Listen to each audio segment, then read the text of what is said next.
거룩하고 복되신 우리 하나님 아버지, 우리의 생각과 우리의 마음도 우리의 인격도 하나님을 향하여 다 부패해 있고 오염되어 있으며 무지하고 어리석어서 하나님의 이 귀하신 말씀을 알아듣지도 못하고 이해하지 못하는 가운데 있사오니, 주님, 이 시간도 우리를 한없이 불쌍히 여기시고 긍휼히 여겨 주셔서 하나님의 이 귀하고 복되신 말씀이 우리의 심령 안에서 바르게 역사되도록 함께하여 주시옵소서. 이 시간 주의 말씀으로 우리의 영이 다시 한번 깨어나고 새롭게 되는 역사가 있게 하옵소서. 예수님의 이름으로 기도합니다. 아멘. 네.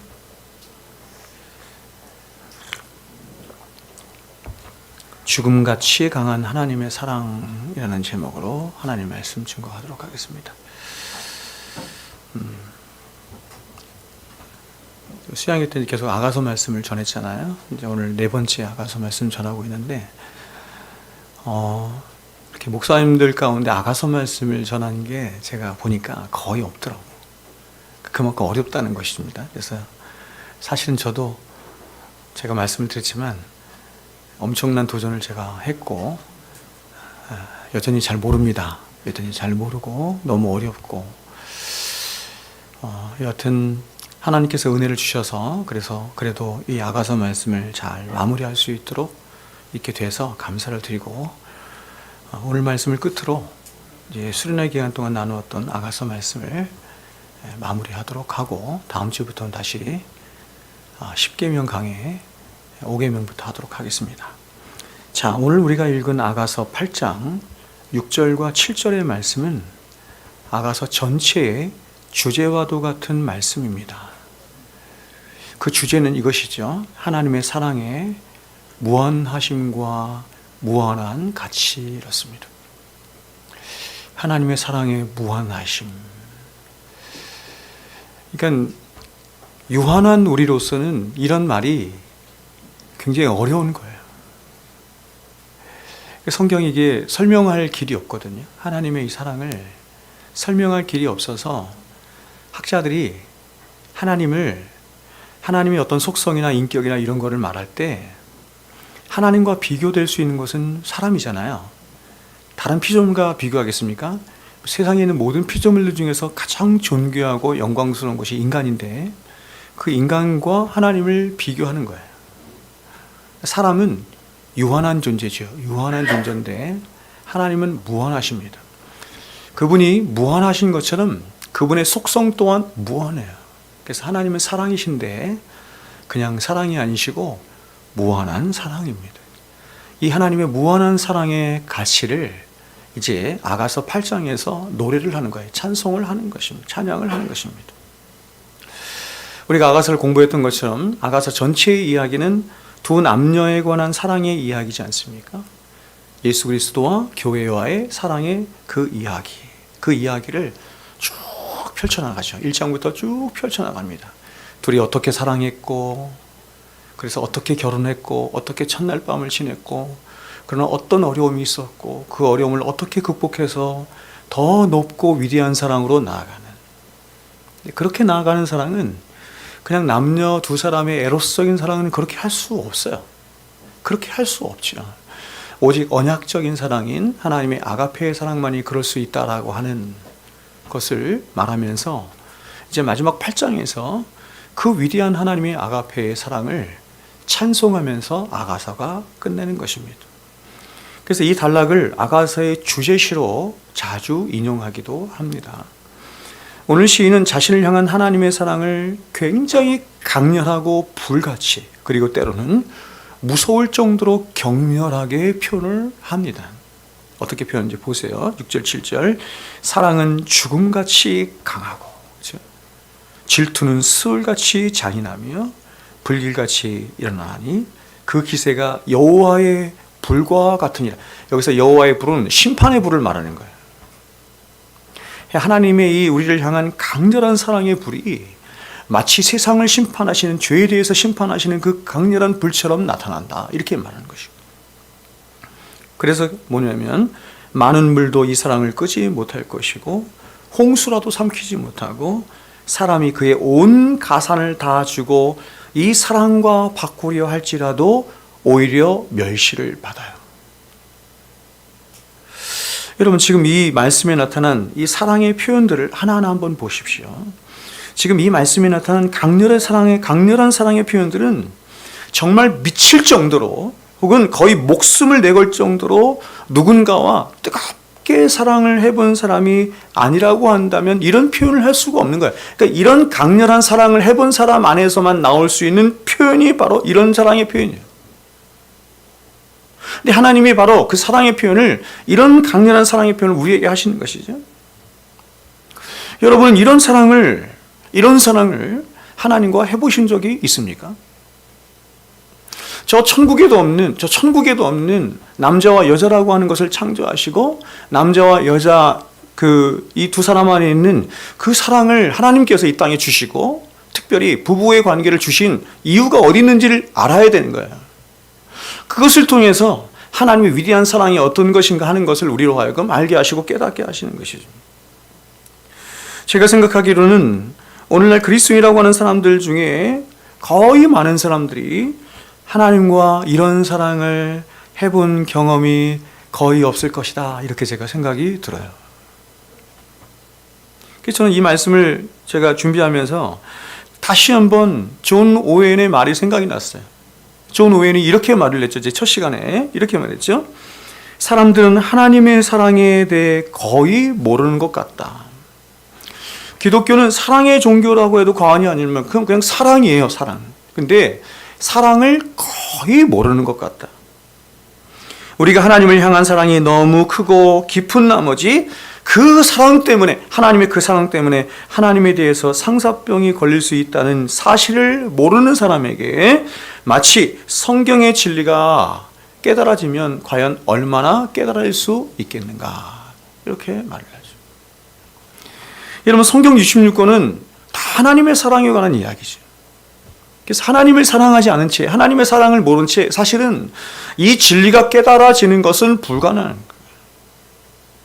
그러니까 오늘날 사람들이 이렇게 말씀에 대한 이 깊이가 너무 잔잔하고 얕은 이유는 뭐냐면 그 안에 사랑이 없기 때문이에요. 1차적으로는 하나님의 아가페의 사랑이 없기 때문이고, 더 나아가서는 그 하나님을 향한 카리타스의 사랑이 없기 때문이죠.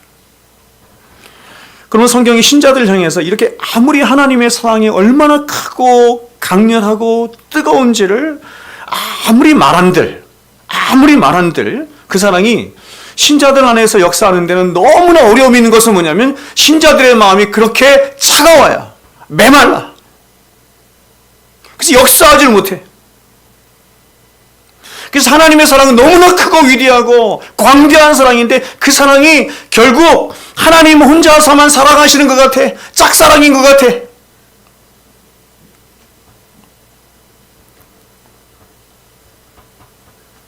그래서 어느 청교도는 이렇게 말을 했어요.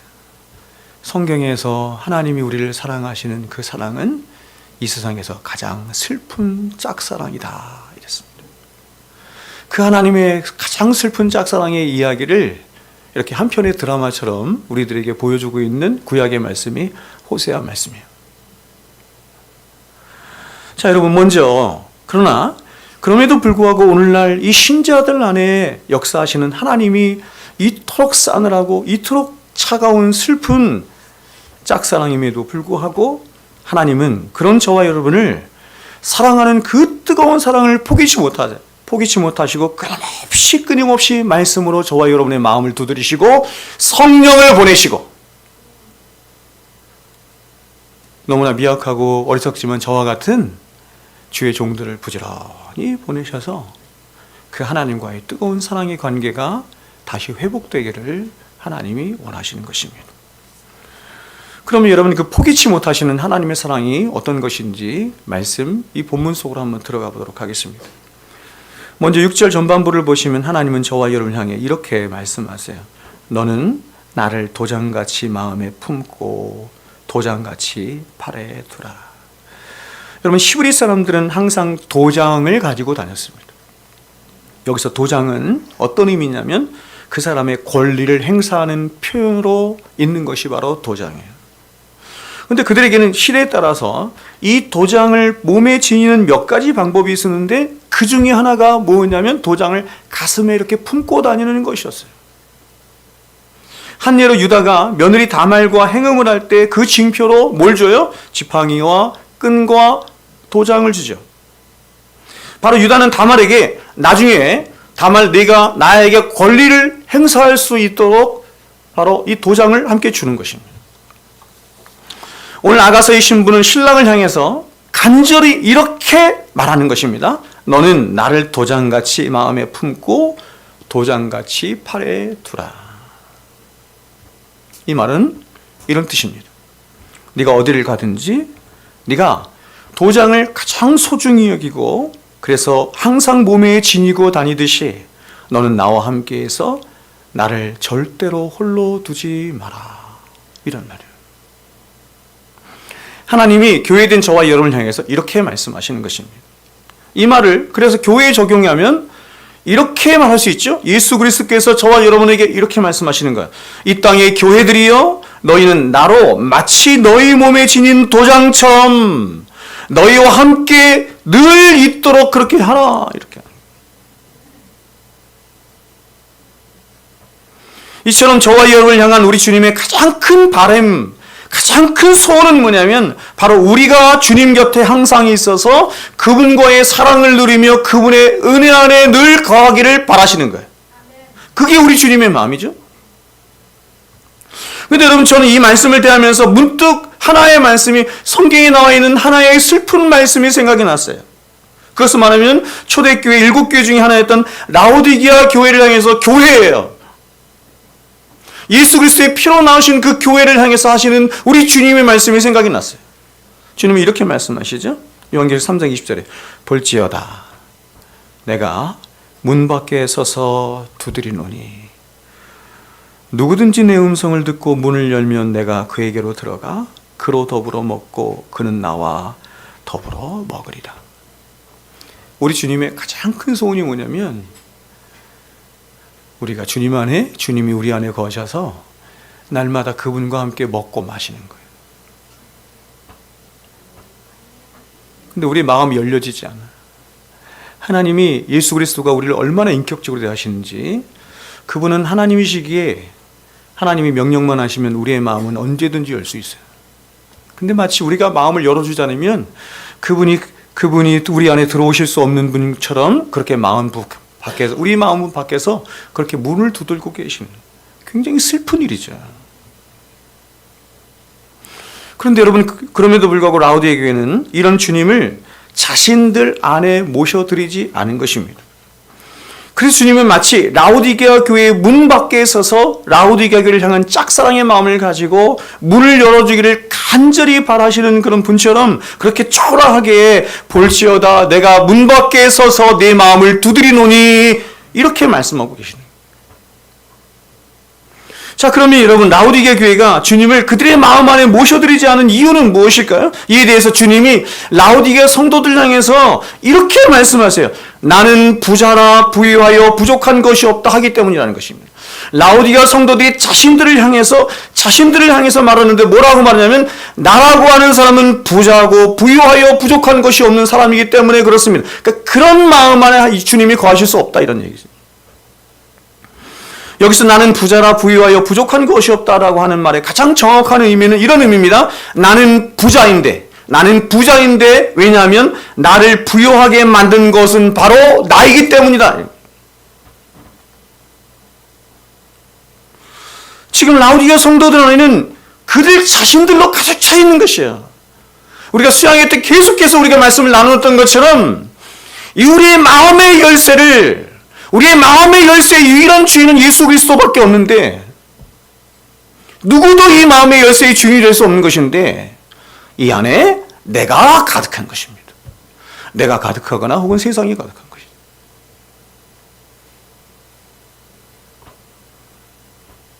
제가 여러분에게 여러 번 말씀드렸지만 주님께서 그분의 피와 살로 우리를 살게 하신 이유로 저와 여러분의 생명도 저와 여러분의 마음도 언제나 그분의 것이었습니다. 늘 우리 주님께서 우리에게 요청하시는 한 가지, 그것은 너의 마음을 달라, 이것이. 근데 라오디게아 교회 안에는 자기 자신들로 가득 차 있었던 것이.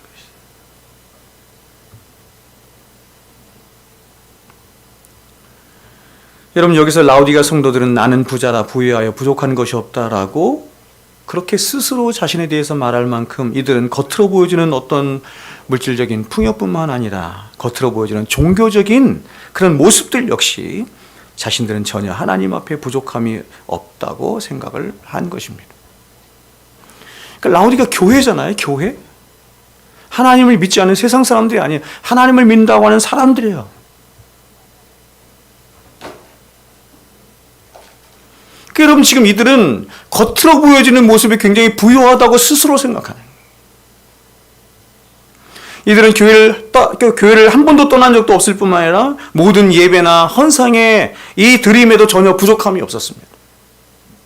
근데 주님이 마치 이런 이들을 향해서 마치 당신은 이들과 한 번도 함께 해보신 적이 없으신 것처럼, 그래서 마치 그들 문 밖에 서 계신 것처럼 그렇게 말씀하시고 있는 거예요. 이런 일이 여러분 얼마나 많이 있겠습니까, 지금?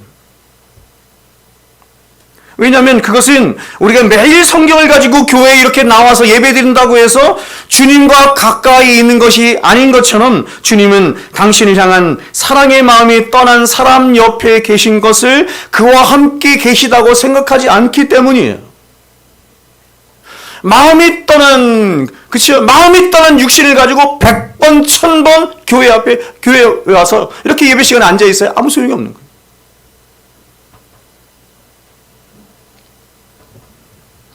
그러면 여러분, 이렇게 주님이 함께 하시자는 자가 갖는 그 실체가 무엇입니까? 그 결과가 뭐예요? 이렇게 말씀해요. 이에 대해서 주님이 이렇게 말씀해요. 네 곤고한 것과 너는 스스로에 대해서 나는 부자라 부유하여 부족한 것이 없다, 이렇게 생각하는데, 이것이 겉으로 보여지는 물질적인 것이든 세상적인 것이든 더 나아가서 종교적인 것이든 그렇게 생각하고 있어요. 근데 주님은 이렇게 말씀하세요. 네 곤고한 것과 세상으로 가득 차 있고 나 자신으로 가득 차 있는 우리 자신에 대해서 예수님께서는 말씀하시기를 네 곤고한 것과 가련한 것과 가난한 것과 눈먼 것과 벌거벗은 것을 네가 알지 못하는구나. 이런 주님 밖에 있는 모든 인간의 실체는 주님께서 지금 말씀하신 것처럼 가난이에요. 가난, 곤고, 눈먼 것, 발가벗겨진 것.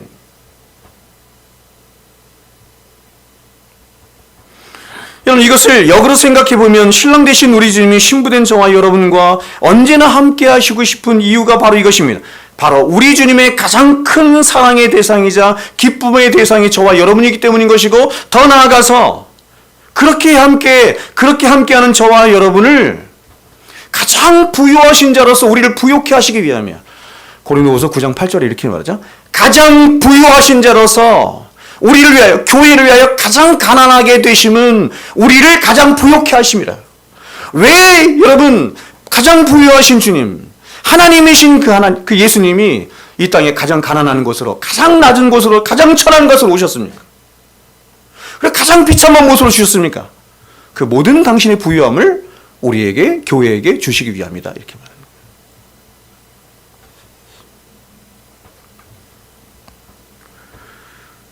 그러므로 여러분, 이 세상의 진짜 부자는 예수 그리스도, 그분이 마음 안에 가득한 자가 가장 부자인 거죠. 응? 여러분, 성경은 하나님의 성도된 저와 여러분을 가장 존귀히 여기신다, 이렇게 말해요.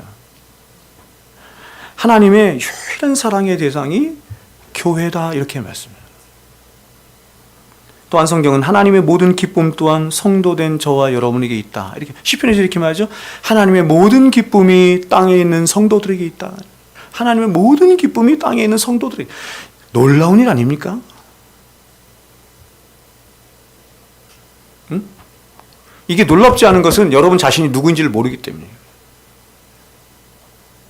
하나님 앞에서 여러분이 어떠한 존재인지를 모릅니다. 아니, 하나님 앞에서만이 아니라 그냥 교회 앞에서, 사람들 앞에서 나라고 하는 존재가 얼마나 부패하고 얼마나 이기적이고 모르는 거죠. 사랑받을 수 있는 조건이 단 1도 없는 존재들이죠. 근데 하나님의 모든 기쁨이 땅에 있는 성도들에게 있다는 것입니다. 또한 성경은 하나님의 모든 좋은 것으로 저와 여러분의 영혼을 만족해 하시기를 원하신다고 말씀하고 있습니다. 하나님의 모든 기쁨과 즐거움과 만족이 교회된 저와 여러분에게 있는 것이죠. 그래서 하나님은 이런 저와 여러분을 향한 당신의 마음을 미가 선지자를 통해서 이렇게 말씀하셨어요. 유명한 말씀이죠. 미가서 6장 6절 8절.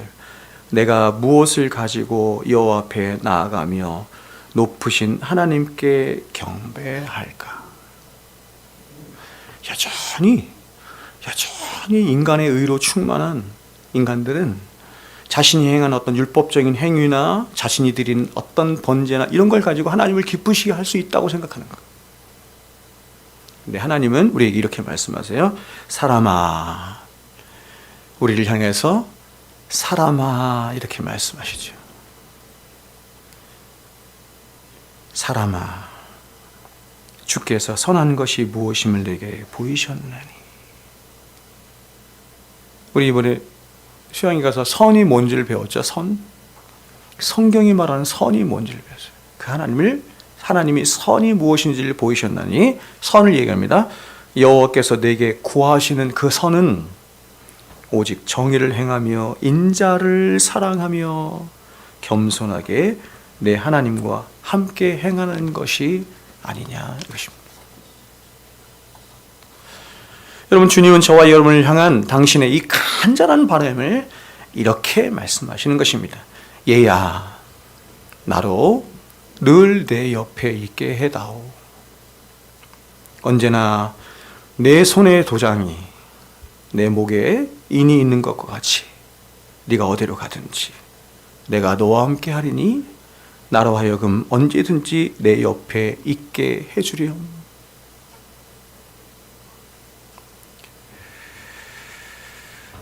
여러분은 어떻습니까? 하나님은 모든 즐거움과 기쁨과 만족이 사람아 이렇게 말씀하시며 우리에게 있다고 그래요. 그렇다면 여러분도 하나님을 향해서 그분과 똑같은 마음으로 그렇게 그분을 사랑하고 있습니까? 왜 예수님은 십자가에 못 박혀 죽으시는 우리가 상상도 할 수 없는 그런 대가를 지불하시고 우리를 당신의 자녀로 삼으셨을까요? 우리 또한 주님이 우리를 그렇게 사랑하신 것처럼 우리도 주님을 그렇게 사랑하도록 하시기 위함이죠. 여러분, 웨스트민스터 신앙고백서 소리 문답 제1번은 우리들에게 이렇게 말을 합니다. 사람의 제일 된 목적은 하나님을 영화롭게 하는 것이며 그를 영원토록 즐거워하는 것입니다. 여러분, 여기서 우리는 하나님을 영화롭게 하는 것과 하나님을 즐거워하는 것이 절대적인 상관관계에 있다는 사실을 우리는 깨닫게 됩니다. 즉, 하나님을 즐거워하고 하나님을 기뻐하며 하나님을 사랑하는 것이 뭐예요? 하나님을 영화롭게 하는 거예요. 하나님이 그렇게 정하셨어요. 하나님, 많은 사람 저에게 물어요. 목사님, 어떻게 하는 것이 하나님의 영광을 위해서 하는 것입니까? 웨스트민스터 소리문답 제1번이에요. 하나님을 가장 즐거워하는 것입니다. 세상의 어떤 즐거움보다, 어떤 쾌락보다 하나님을 가장 즐거워하고 기뻐하는 거예요. 그래서 크리스천 헤도니즘이 여기서 나옵니다. 존 파이퍼 목사님 말하는 것처럼 세상에 있는 모든 쾌락을 다 합친 것보다 하나님이 우리의 최고의 쾌락의 대상이 되시죠. 세상에 있는 그 어떤 즐거움보다 하나님이 가장 큰 즐거움이라는 거예요. 이걸 모르죠. 이런 비밀을 모르는 거예요. 우리가 하나님을 가장 크게 기뻐할 때, 가장 즐거워할 때, 하나님으로 인하여 가장 만족해하며 행복해할 때 하나님이 가장 기뻐하시고 가장 영광스러워하신다 이렇게 말해요. 그러니까 여러분이 흔히 많이 듣지만 doing이 중요한 게 아니야. doing은 내가 뭔가 뭘 해야지 그러면 잘못하면 의가 돼요. 그럼 doing은 어떻게 해서 나와야 되느냐? being이 충만할 때 doing 그냥 흘러나오는 거야. 이번에 여러분 수양회 때 수고한 분들 너무 많죠? 수고한 분들 너무 많아. 근데 그 모든 수고를 수고로 여기지 않아. 이유가 뭐죠? 은혜가 왕노릇해서 그래. 하나님의 사랑이 그를 붙잡았기 때문에 그래. 하나님의 은혜에 비쳤기 때문에 그래. 그래서 여러분 이것을 역으로 말하면 이렇게도 말할 수 있어요. 하나님을 영화롭게 하는 것이란 다른 것이 아니라 하나님을 가장 크게 기뻐하고 즐거워하며 사랑하는 거예요. 여러분 우리가 하나님을 즐거워하는 것은 왜 즐거워하죠? 하나님을 사랑하기 때문이에요. 그러나 그렇게 우리가 하나님을 가장 사랑함으로 하나님을 가장 크게 기뻐하고 즐거워할 때 우리는 하나님을 가장 영화롭게 할 수 있습니다. 그러므로 여러분 여기서 기독교 신앙이 가진 최고의 목적이 바로 여기에 있는 거예요. 그것은 바로 저와 여러분으로 하여금 하나님을 기독교 신앙은 기독교 진리는 저와 여러분으로 하여금 하나님을 가장 사랑하도록 만드는 거예요. 절대 의존의 관계라고 그랬죠? 절대 의존의 관계로 계속해서 수렴해 가도록 하는 거예요. 모든 진리의 말씀은 성경에 있는 모든 진리의 말씀은 그것이 죄에 관해서 말씀하든 지옥에 관해서 말씀하든 사랑에 관해서 말씀하든 뭐에 관해서 말씀하든 모든 진리의 말씀은 저와 여러분을 하나님 사랑으로 이끄는 거예요.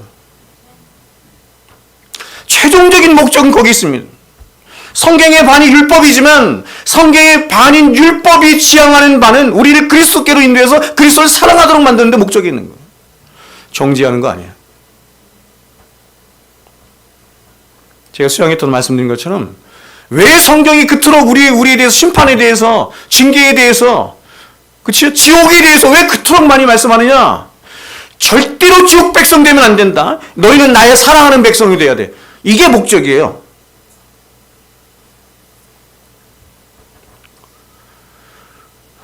그래서 여러분 우리 인생에서 우리가 배워야 될 게 이거 배우는 거예요. 평생 동안 가장 많이 배워야 되는 게 바로 이 자리로 가는 거예요. 점점 더 하나님을 즐거워하고 점점 더 많이 하나님을 사랑하고 그래야 하나님을 영화롭게 하죠.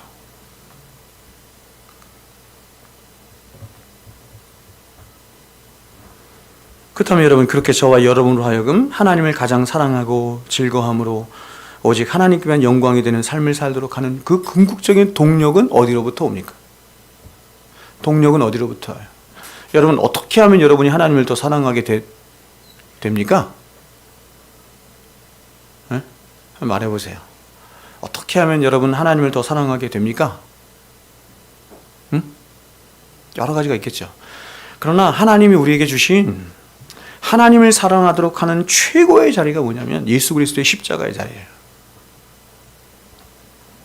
오직 예수 그리스도의 십자가만이 저와 여러분으로 하여금 하나님을 사랑하도록 하고 하나님을 즐거워하도록 하고 그래서 하나님께 영광이 되는 삶을 살도록 하는 하나님의 은혜의 광채가 쏟아진 자리가 십자가예요. 이게 이해가 안 되면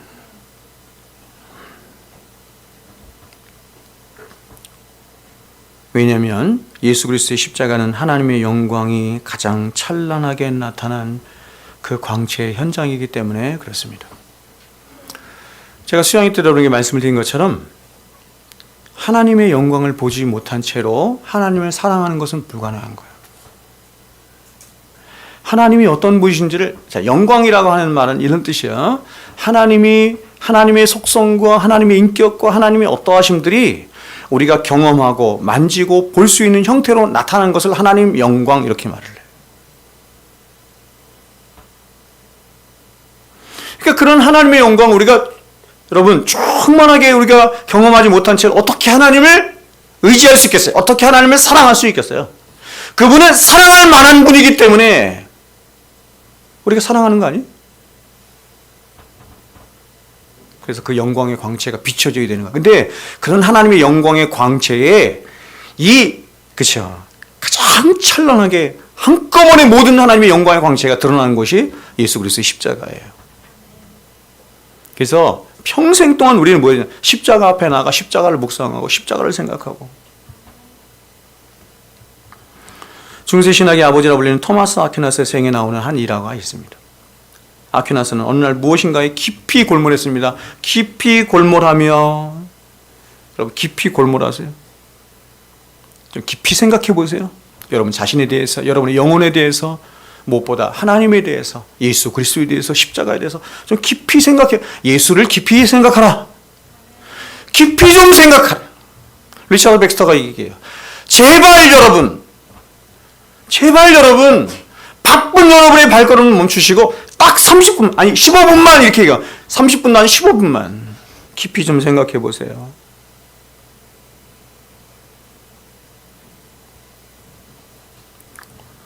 그래서 여러분, 우리의 신앙의 여정에 기도가, 아까 우리 성자매도 이제 기도했지만, 이 골방 기도가 절대로 중요한 이유가, 평소에 사람들 묵상하지 않거든. 묵상이 기도예요. 그러니까 묵상하기 가장 좋은 자리가 뭐냐면 기도예요. 그래서 이 기도의 골방이 깊어지면 깊어질수록, 보세요. 평상시 여러분이 생활을 할 때 하나님을 잃어버리지 않고 모든 삶 속에서 깊이 생각할 수 있는 거예요. 이 순발력이 있는 거예요. 그러니까 기도의 골방이 없이 평소 삶 속에서, 순간적인 삶 속에서 하나님을 깊이 묵상하고 생각하면 불가능해요. 그래서 아퀴나스가 어느 날 무엇인가에 깊이 골몰하며 기도와 금식 가운데 하나님께 매달리고 있었대요. 하나님께 매달리고 간절히 땀을 흘리며 기도하고 있었어요. 근데 그렇게 기도하는 가운데 이상 중에 하나님이 그에게 나타나 말씀하셨습니다. 너무 간절히 기도하고 찾으니까 하나님이 이상 중에 나타나셔서 이렇게 말씀하셨어요. 나의 사랑하는 종 아퀴나스야, 나는 내가 너에게 무엇을 해주기를 바라기에, 내가 너에게 무엇을 해주기를 그렇게 바라기에 그토록 너는 나에게 밤낮으로 간절히 기도를 하는 것이냐. 내가 너에게 주기를 원하는 것이 무엇이기에 그토록 나에게 간절히 매달리는 것이냐. 이렇게 얘기하자 그는 이렇게 대답했대요. 주님, 저에게는 아무것도 필요한 것이 없습니다. 그러나 주님, 만일 주님께서 저에게 무엇을 주시기를 원한다면 주님 당신을 제게 주시옵소서. 주님은 저의 것이고 저는 주님의 것이 없나이다. 여러분, 토마스 아퀴나스뿐만 아니라 여러분이 이 신앙의 위인들의 전기를 읽어보면 그 모든 이 신앙의 그 위인들은 하나같이 그의 인생이 오직 한 가지 목마름이었어요. 주님을 향한 목마름. 그렇죠? 모세도 말하죠. 하나님, 내게 하나님 당신의 영광을 보여주십시오. 아니, 이 영광 갖고 아니, 더 큰 영광 보여주세요. 더 큰 영광을 보여주세요. 그 영광을 봄이 그들로 하여금 하나님과의 뜨거운 사랑의 관계를 갖도록 했고, 그 사랑이 모든 염려와 두려움을 다 몰아내고 그렇게 위대한 신자의 삶을, 세상이 감당치 못하는 삶을 살도록 하는 것이에요.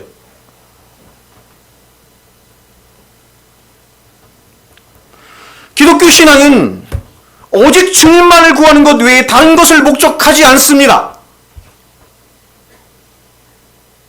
오직 예수 그리스도가 저와 여러분의 삶과 신앙의 유일한 근거가 되시고 이유가 되시고 과정이 되시고 목적이 되세요. 예수. 그래서 우리는 말하는 거야. 솔루스 크리스투스, 오직 예수. 왜 오직 예수냐? 궁극적인 목적이 솔리데오 글로리아이기 때문에. 오직 하나님께 영광. 인간의 최고 행복이 뭐냐면 하나님의 영광 안에 있는 거예요. 하나님의 영광을 보는 것이에요. 사람이 가장 큰 기쁨과 가장 만족과 가장 큰 즐거움을 갖고 싶어요? 그 유튜브 같은 데 보니까 그런 거 나오면 인간이 가질 수 있는 쾌락 순위 1, 2, 3, 4 1등이 그것만 뭐예요 그거? 헤로인?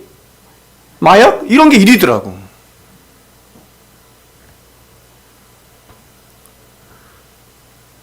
세상에 그 어떤 것과 비교할 수 없을 만큼 가장 큰 즐거움과 쾌락이 하나님께 있대요. 그러니 여러분, 그 하나님과의 사랑의 관계 안에서 누릴 수 있는 그 쾌락과 즐거움을 여러분이 진정으로 맛볼 수 있다고 한다면 다른 거 찾겠어요? 그래, 골방을 즐거워하겠지. 하나님 말씀을 즐거워하겠지.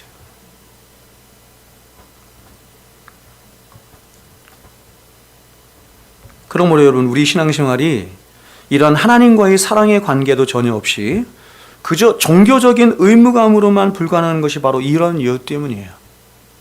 네? 한계가 있는 거죠. 안 돼. 저는 7살 때부터 교회를 다니기 시작해서 지금까지 오면서 교회 안에서 이런 사람들을 수없이 봤어요. 교회를 일하러 와. 교회를 봉사하러 와. 교회를 사람들을 만나러 와요. 봉사한다고 회의한다고 예배에 빠지는 사람도 수없이 봤어요. 안수 집사인데, 권사인데.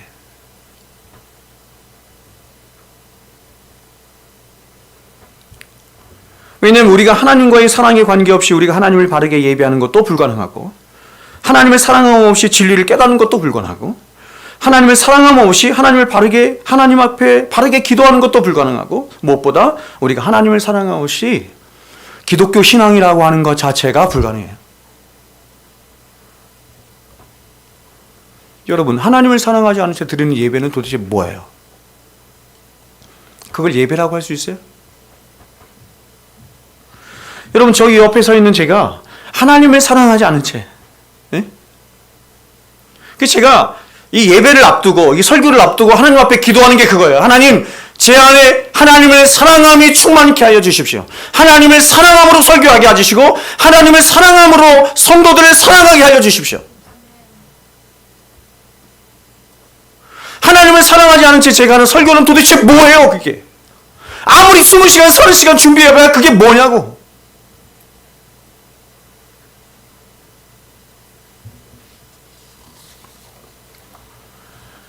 여러분, 이 세상의 모든 사랑은요, 모든 사랑은 그 사랑하는 대상을 향해서 종되게 하는 힘이 있어요. 그게 사랑의 힘이에요. 종되게 해. 그래서 어떤 사람이 돈을 사랑하면 그 돈의 종이 되어 살아. 쾌락을 사랑하면 쾌락의 종이 되어 살아. 이 쾌락을 누리지 못하면 나를 차라리 죽여라. 또 세상을 사랑하면 그 세상의 종이 되어 살아가요. 죄는 우리를 종되게 하는 것입니다. 하나님을 또 분리시켜서 자신의 종되게 하는 거야.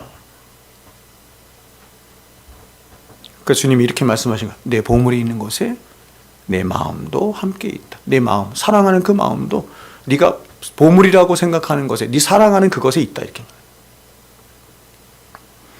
그러면 우리가 예수를 사랑하게 될 때도 그 사랑은 우리로 하여금 필연적으로 그분의 종이 되어 살아가고 싶은 마음을 갖게 하는 거예요. 여러분은 주님을 향해서 어떻게 살고 싶어요? 주님과의 어떤 관계 가운데 살고 싶어요? 역사적으로 모든 믿음의 사람들은 다 그렇게 하나님을 향해서, 주님을 향해서 주님의 그 뜨거운 사랑을, 그 위대한 사랑을 맛볼수록 그 주님 앞에서 이렇게 고백했어요. 주님, 저희가 가장 큰 한 가지 소원이 있습니다. 그것은 제가 주님의 종으로 사는 것입니다.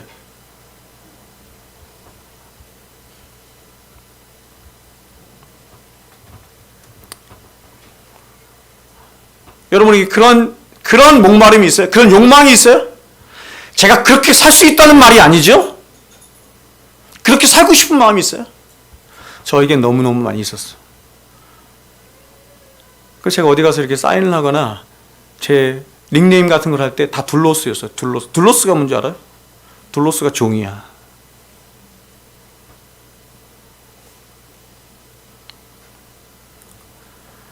그러면 여러분, 그 무수한 그리스도인들이, 그 무수한 믿음의 사람들이 왜 그토록 예수 그리스도의 종으로 살고 싶어 했습니까? 이유가 뭐예요? 뭐가 그토록 그 사람들로 하여금 예수님의 종으로 살도록 한 거예요? 예수님을 사랑하는 그 사랑 때문이죠.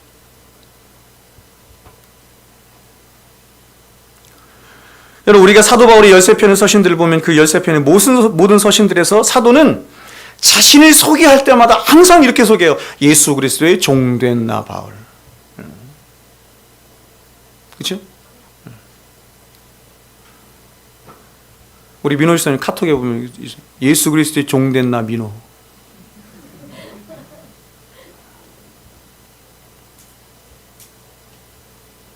주님을 뜨겁게 사랑하기 때문이죠. 너무 놀랍게 그분을 사랑하면 사랑할수록 정말 그분의 종으로 사는 것만큼 나를 복되게 하고 영화롭게 없다라고 하는 것을 알아요. 바울은 그의 생애 초창기부터 그의 생애 마지막까지 그의 전생애를 통해서 자신을 누군가에게 소개할 때마다 자신을 가장 행복하게, 가장 영광스럽게 소개하고 있는 그 한 가지, 그것은 그가 이룬 어떤 업적이나 신분이나 일이 아니었어요. 또한 그가 복음을 위해 수고하고 지불했던 수많은 대가들도 아니었습니다. 그러니까 저 같은 어리석고 미련한 자는 자꾸 이런 걸 얘기하거든요. 내가 주님을 위해서 이런 일 했어요. 나를 소개할 때마다 나 유병수 목사는 이렇게 사랑샘교회를 개척한 유병수 목사, 어떤 고등학교를 나와서 어떤 대학교를 나와서 어떤 대학원을 나온 나 유병수 목사. 어리석은 거지. 사도 바울은 수많은 교회들을 개척했습니다. 사도 바울은 세상적으로 지금으로 말하면 박사학위가 몇 개 있는지도 몰라. 가말리알 문화에서 자란 최고의 그러니까 그렇게 얘기하죠. 바리새인 중에 바리새인이에요. 바리새인들 중에서도 최고로 총망받는 사람이었어요. 근데 그가 예수를 믿었어요. 그러니까 세상적으로도 잘하는 게 너무 많아. 예수를 믿고 난 후엔 어떻게 했냐면 수많은 교회들을 개척했어요. 예수님 때문에 자신이 당한 예수의 흔적들이 너무 많아. 그렇죠? 고린도후서 11장 같은 데 보면 뭐 태장으로 몇 대 맞고 강의 위험과 강도 위험과 등등등, 그렇죠? 그런 이 사람이 세상 사람들을 향해서든지 예수 믿는 사람들을 향해서든지 얼마나 자신에 대해서 밝히고 말하고 싶은 게 얼마나 많았겠어요. 13개, 그렇죠? 13편의 성경을 기록한 나 바울은 이렇게 말할 수 있겠죠? 수많은 교회들을 개척한 나 바울은 이렇게도 말할 수 있겠죠? 가말리알 문화에서 자란 최고의 문화생인 나 바울은 이렇게도 말할 수 있었을 거예요. 그러나 그는 자신의 평생에 모든 사람들과 모든 교회들에게 기억되기를 원했던 자신의 정체성 한 가지, 것은 예수 그리스도의 종된 나 바울이에요.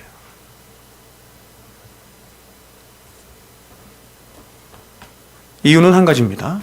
이유는 그가 자신의 생명보다 예수님을 더 사랑했기 때문에 그래요. 예수님을 사랑하는데, 예수님을 너무너무 사랑하게 됐는데 나는 예수님의 종으로 살고 싶지 않아. 그건 예수님 사랑하는 게 아니야. 불가능해요. 그 사랑은 반드시 종으로 가. 제가 그 성경구 시간도 말씀드렸죠.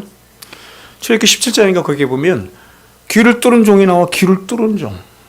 자유인이 됐어요. 7년을 다 봉사했기 때문에. 이게 히브리 종만 해당되는 거거든요. 히브리 종만 해당돼. 그러니까 출애굽기에 보면 종이 몇 가지 종류가 있잖아요. 그렇죠? 이방 사람들도 종이 될 수 있잖아요. 근데 히브리 사람들도 종이 될 수 있는 거야. 빚을 갚지 못한다든지 이렇게. 근데 히브리 사람들에게만 하나님이 특별히 어떤 율법을 주셨어. 그 율법이 뭔지 아세요? 7년 동안 종사를 다 하면 자유야. 이방인들은 안 돼요. 세상 사람들은 안 되는 거야. 우리만 그렇게 되는 거예요. 그 7년을 다 봉사했더니 자유인이 됐어. 근데 이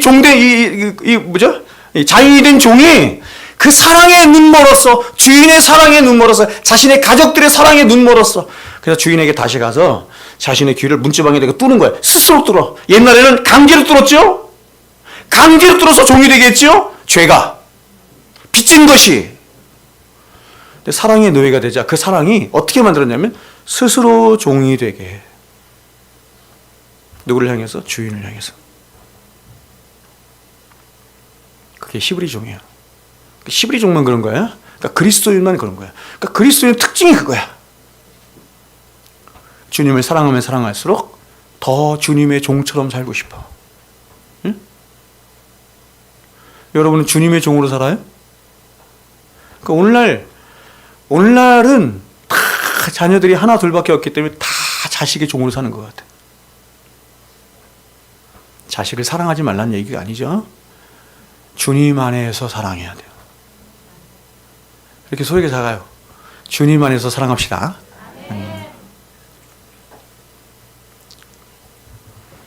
그런데 여러분, 때때로 정말 진지하고 큰 사랑은 그 사랑이 가장 격렬하고 치열한 고백을 불러오도록 또 해요. 그리고 이것은 신앙의 영역에서는 더욱더 그렇습니다. 그러니까 사랑을 해본 사람은 알잖아요. 때로는 그 사랑 때문에 막 말이 격해지기도 해. 격렬해지기도 해. 그렇죠? 그래서 오늘 나가서도 이렇게 말하는 거예요.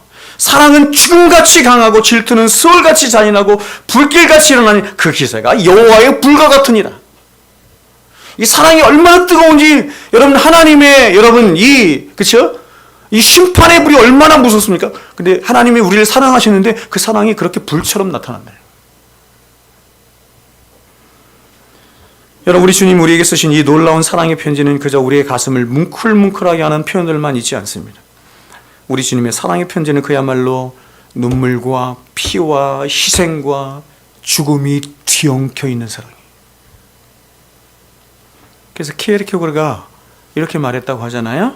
성경 60권의 모든 말씀을 쥐어서 짜면 한마디의 말씀이 피를 뚝뚝 흘리면서 떨어지는데 그 말씀이 요한일서 4장 10절 말씀이에요. 하나님은 사랑이시니라. 네? 그러니까 여러분 지금 우리가 아가서를 보면서 이 아가서의 남녀간의 사랑을 말하는데 그 남녀간의 사랑 속에서도 뭐가 있는 거야? 그렇죠? 이런 희생적이고 불과 같고 자기의 죽음까지 불사하는 그런 사랑이 있음을 말하는 것입니다.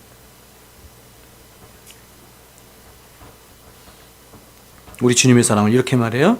죽음같이 강한 사랑이고 또 그 질투는 그 사랑으로 말미암은 질투는 스올같이 잔인한. 여러분 스올이 뭐죠?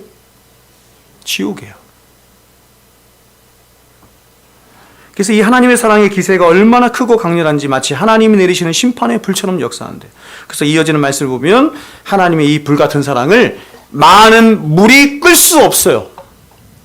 홍수로 삼키지도 못해. 더 나아가 온 가산을 다 주고 이 사랑을 살려고 해도 그는 멸시를 받을 뿐이래요. 그 정도 갖고 이 사랑을 살 수 있을 것 같니?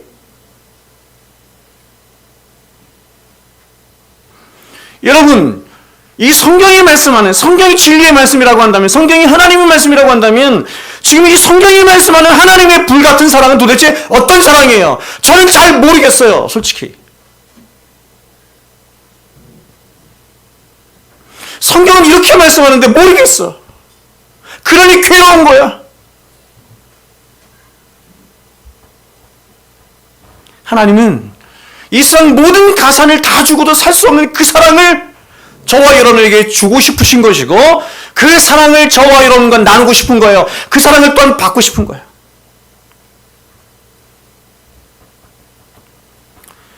여러분은 하나님을 얼마나 뜨겁고 강렬하게 사랑하십니까? 19세기 설교의 황태자라 불리는 찰스 스펄전은 하나님을 향한 자신의 강렬한 사랑을 이렇게 말하였습니다. 여러분에게도 이런 고백이 있기를 축원드립니다. 이렇게 말했어요. 하나님이여, 내 몸에 흐르고 있는 피 중 단 한 방울이라도 주를 위해 흘리기를 싫어하는 피가 있다고 한다면 출혈시켜 주시고 찢기기 싫어하는 살이 있다고 한다면 도려내어 주시옵소서. 그러니까 여러분, 하나님을 사랑하게 되면 게으르게 사는 건 불가능한 거예요. 의무감으로 목회하는 거는 그건 목회가 아니야. 의무감으로 목회하면 쉴 것 다 쉬어야 돼. 놀 것 다 놀아야 돼. 요구할 것 다 요구해. 그게 아니에요. 하나님의 그 사랑에 비춰서 그래서 우리가 믿음의 사람들 보면 목사님들이 몸이 다 망가진 거야. 이 몸이 건강이 다 해쳐지는 거야. 이유가 뭔지 아세요? 사람들 말을 듣지 않아. 네? 자신 안에 이 불붙는 하나님의 사랑이 의무감으로 하지 않기 때문에 그래서 몸이 다 망가져. 그래서 일찍 죽은 사람들 많아요. 조셉 올라인 같은 사람, 데이비드 브랜드 같은 30살, 31살, 29살 이럴 때 죽는다고. 그러나 그의 이 30년의 생애는 진짜 위대해요. 여러분 짧게 살면서도 위대하게 살고 싶어요? 아니면 길게 살면서도 이것도 아니고 저것도 아닌 삶을 살고 싶어요?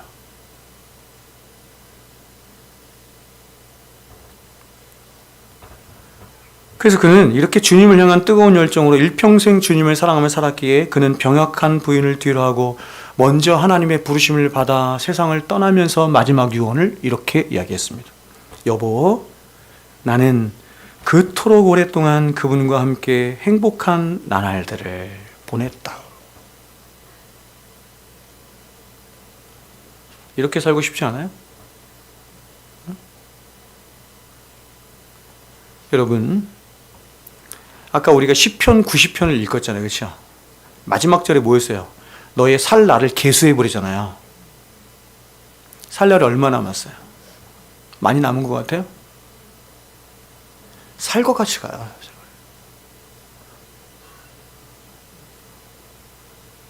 이 짧은 세월 동안 여러분에게서 주님께서 말씀하신 거예요. 세월을 살아. 세월을 살아. 응? 일평생을 일에 매여 일을 붙들고 산 사람은 결국 그 일과 함께 그의 인생도 끝나.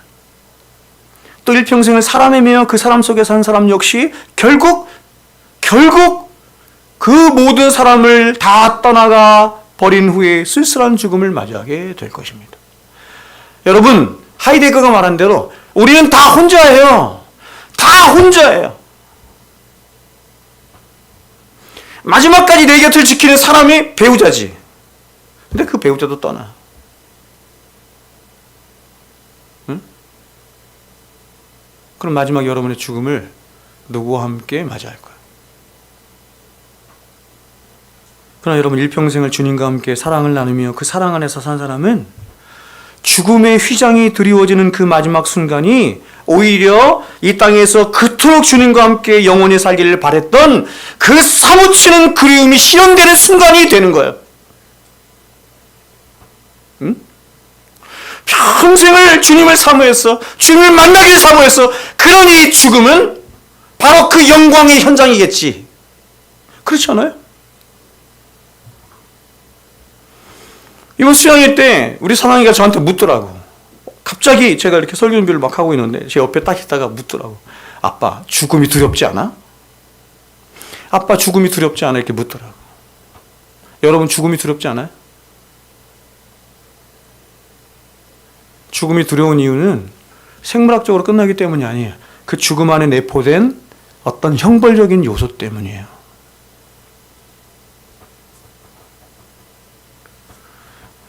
많은 영적인 거장들이 얘기했듯이 사람이 가장 어리석은 거 뭐냐면 절대 진리, 사람은 다 죽는다는 거야. 그 진리 앞에 아무것도 준비하지 못한다는 것입니다. 그래서 성경이 말하는 거예요. 사람이 어디 가서 지혜를 얻을 수 없어요? 어디 가서는 지혜를 얻을 수 없어. 잔치집에 가서는 지혜를 얻을 수 없어. 막 세상이 막 희망이 있고 소망이 있고 막 좋은 것이 펼쳐질 것 같아. 결혼 너무너무 좋아. 인생의 실체를 못 본다는 거예요. 어디 가서 지혜를 얻을 수 있어요? 장례식에 가서. 아, 인생이 이렇게 아무것도 아니구나. 한 줌의 흙밖에 되지 않는구나. 오해하지 마세요. 제가 무슨 그 회의주의자 같은.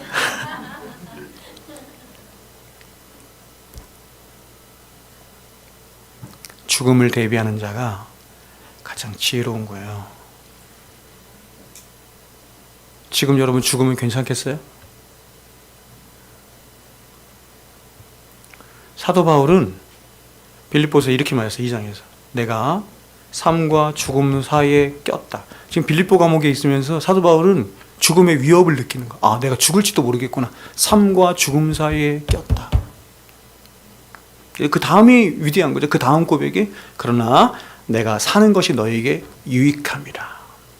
나는 사실은 내가 죽어서 내가 사랑하는 우리 주님과 함께 거하는 그것을 너무너무 사모하지만 죽음을 사모하네요.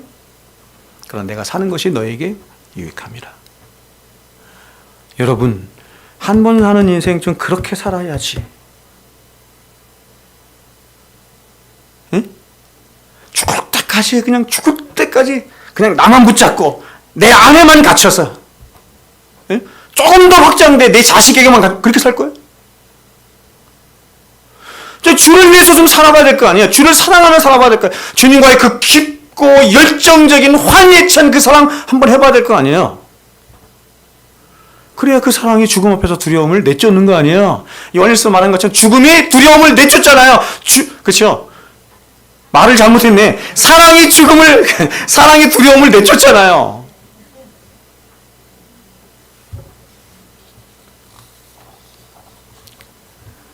주님은 우리에게 당신의 사랑을 죽음같이 강한 사랑이다 이렇게 말해요. 이것은 이런 뜻이야. 죽음이 우리 인생에서 가장 심각하고 크고 진지하고 절대적인 것처럼 하나님 당신의 사랑이 바로 이 죽음과 같다는, 이 죽음처럼 가장 절대적이고 크고 심각하고 진지한 것이 사랑이다 이렇게 말해요. 너희 인생에 사랑보다 더 큰 것이 뭐 있니? 너희 인생에서 죽음이 가장 절대적인 것처럼 사랑보다 크고 위중하고 중요하고 절대적인 것이 어딨니? 이렇게 여기지 않는 이유는 뭐냐면 사랑이 뭔지를 모르는 거거든요.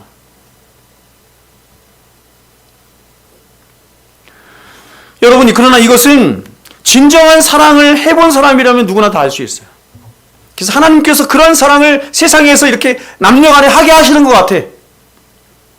어느 한 남자가 한 여자를 정말 뜨겁고 강렬히 사랑할 때 그는 그녀를 향해서 이렇게 고백해요. 이렇게 고백하지 않을 수 없어요. 내가 당신을 사랑할 수 없다면, 그리고 내가 당신의 사랑을 받을 수 없다면 나는 차라리 죽는 것이 나을 것입니다.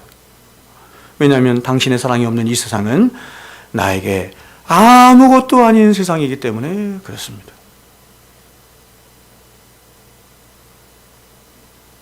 그런 사랑 해보셨어요?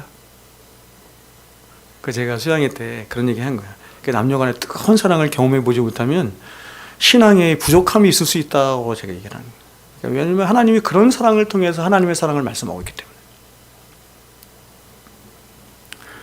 여러분, 주님은 바로 이러한 저와 여러분을 향한 죽음같이 강한 사랑이 주님 당신께 있다는 사실을 바로 예수님이 잡히시던 그 밤에 성만찬을 통해서 보여주신 거죠. 이 성만찬이 뭐예요? 지금 12제자는 교회거든요. 교회와 이 언약을 맺으시는 거예요. 언약을 맺으시면 내가 너희를 끝까지 사랑하는 것을 무엇을 가지고 증명해 내신다고요? 그분의 살과 피로.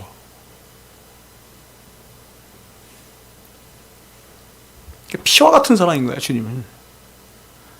내 목숨을 내놓아서라도, 내 살과 피를 다 들여서라도 너희를 향한 내 사랑을 반드시 실현시키고 말 거야. 이런 뜻이죠. 여러분, 만일 누군가가 여러분에게 다가와서 이렇게 주님처럼 사랑을 했다고 고백하면 굉장히 섬뜩할 것입니다. 그렇지만 주님은 그 마음속에 자신을 내어주시는 죽음을 통해서 하나님 아버지의 그 사랑이 우리 안에서 이루어지기를 간절히 원하셨기에 그 주님은 그 고백을 하지 않을 수가 없었던 거죠.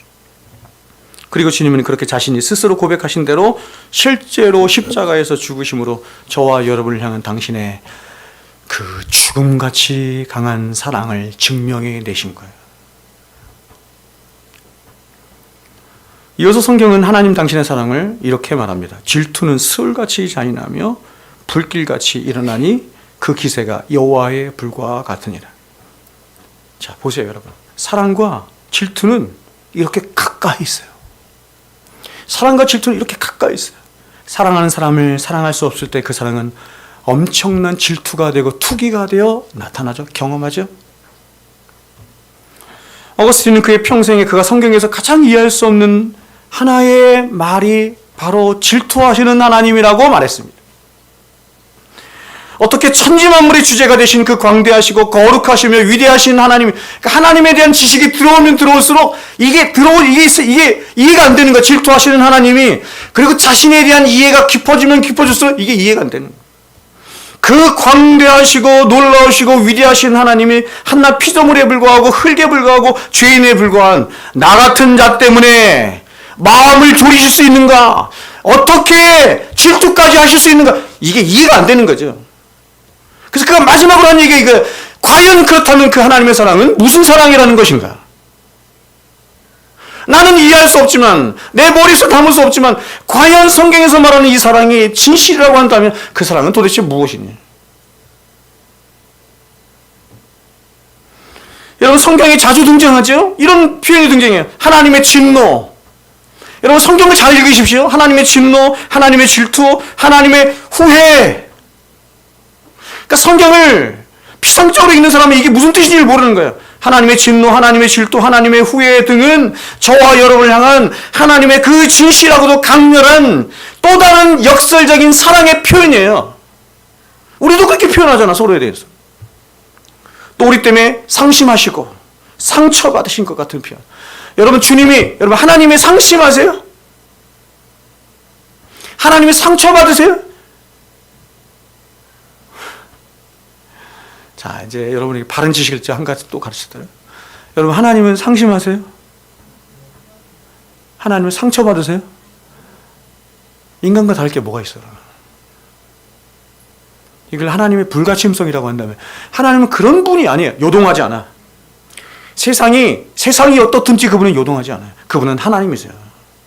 근데 이렇게 하나님이 상처받으신 것처럼, 상심하신 것처럼 말씀하는 것은 뭐냐면, 우리를 향한 그 큰 사랑을 이렇게 표현하는 거예요. 무슨 표현이라고 했어요, 지금? 신인 동용론적인 표현이라고. 이렇게 하나님 스스로 말씀하신 질투하시는 하나님이라는 표현은 하나님이 이스라엘 향해서 보이신 것 같은 그 사랑으로 하나님을 사랑하는 대신에 오히려 우상을 사랑하는 그 이스라엘에 대한 하나님의 격렬한 사랑을 표현하는 것이 바로 질투하는 하나님이에요. 하나님은 당신의 백성들을 향해서 진노하시는 그 격렬한 진노 속에서 과연 그들이 하나님 당신에게 얼마나 소중하고 절대적인 존재인지를 이러한 표현들을 통해서, 특별히 질투하시는 하나님을 통해서 말씀하시는 거예요.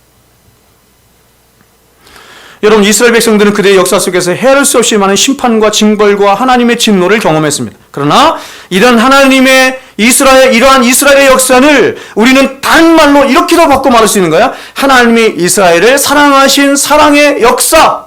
왜 하나님이 이스라엘을 징계하겠어요? 여러분, 사랑의 또 다른 반대말이 뭐래요? 사랑의 반대말이 뭐라고 그랬어? 많이 알잖아요. 무관심이라며. 하나님이 이스라엘 백성을 사랑하지 않는다고 한다면 징계할 필요도 없어. 심판하실 필요도 없어. 진노하실 필요도 없는 거야.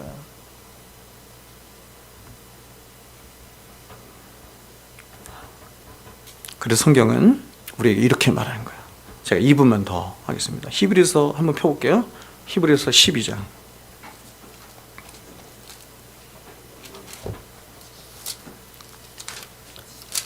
히브리서 12장 5절부터 8절 보겠습니다. 여러분, 이 말씀을 읽으시면서 하나님께서 여러분을 사랑하시는 그 사랑의 마음이 여기에 담겨져 있는데, 그 사랑의 마음을 읽을 수 있기를 바라고, 또 하나 제가 좀 부탁을 드리는 거, 저 보세요. 뭐냐면, 제가 여러분에게 때로 설교를 할 때 격정적으로 설교를 하기도 하고, 막 뜨겁게 설교를 하기도 하고, 때로는 막 정죄를 하듯이 설교를 할 때 부족하지만 저 또한 이러한 마음으로 한다는 것을 잊지 마시기를 바랍니다. 6절부터 보겠습니다. 5절부터 보겠습니다. 5절부터 같이 읽을게요. 시작.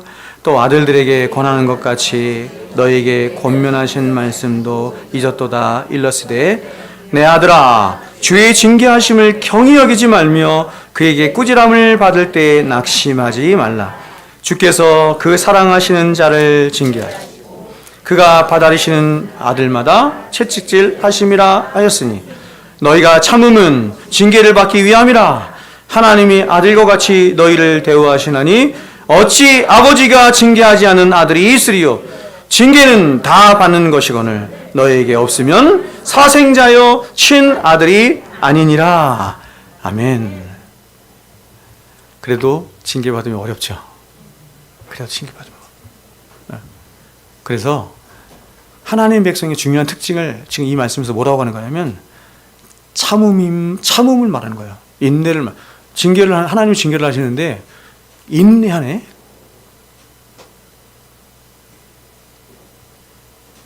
세상 사람들 인내하지 않아요. 그래서 여러분, 죄된 사람의 질투는 사람에게 상처를 주지만, 그러나 하나님의 질투는 저와 여러분을 하여금 잃어버린 하나님의 사랑을 생각하도록 하는 거야. 인내 속에서, 참음 속에서 생각하도록 해. 이게 놀랍지 않습니까? 네? 그러니까 여러분, 요한계시록에 보면, 자, 요 얘기가 끝낼게요. 보세요. 요한계시록에 보면 하나님이 세상에 심판을 내리시거든요. 일곱 나팔, 일곱 대접, 일곱인. 거꾸로 됐어요. 일곱인, 일곱 나팔, 일곱 대접. 심판이 내려져. 세상에 막 심판이 내려지는데 그야말로 심판이거든요. 세상 사람들은 막 심판을 막 받으면서 막 불평하고 어찌할 줄 모르고 두려워하고 그야말로 그냥 심판과 징계를 그대로 받는 거예요. 하나님의 심판을. 근데 놀랍게 똑같이 하나님의 심판이 있는데 하나님의 백성들은 그 심판 속에 어떻게 해요? 어떻게 해요? 회개해요. 회개하고 하나님을 생각하게.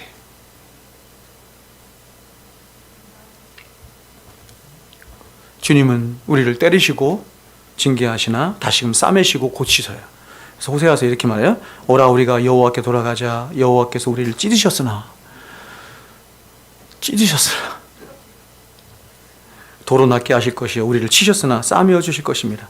여호와께서 이틀 후에 우리를 살리시며 셋째 날에 우리를 일으키시니 우리가 그의 앞에 살리라. 여러분 우리 중에 우리 주님과의 사랑이 깨어진 경험을 한 번도 하지 않은 사람은 없을 것입니다. 그러나 주님은 이런 우리들을 향해서 결론입니다. 이렇게 말씀하시는 거예요. 아가서 2장 10절, 12절 이렇게 말해요. 나의 사랑하는 자가 내게 말하여 이르기를 나의 사랑 내 어여쁜 자야 일어나서 함께 가자. 겨울도 지나고 비도 그쳤고 지면에는 꽃도 피고 새가 노래할 때가 이르렀는데 비둘기의 소리가 우리 땅에 들리는구나. 여러분 우리 주님은 저와 여러분 향해서 나의 사랑 나의 어여쁜 자야 일어나서 함께 가자 이렇게 말씀하세요. 왜냐하면 우리를 징계하신 그 징계의 때가 다 지나서 이제 지면에는 꽃도 피고 새가 노래할 때가 이르렀기 때문에 그렇습니다. 은혜의 때가 이르렀는 줄로 믿습니다. 그러므로 이제 우리 신랑 되신 주님과 함께 그 사랑의 노래를 부르며 사랑의 관계 속으로 들어갈 수 있는 저와 여러분 될 수 있기를 주의 이름으로 축원드립니다. 기도하겠습니다.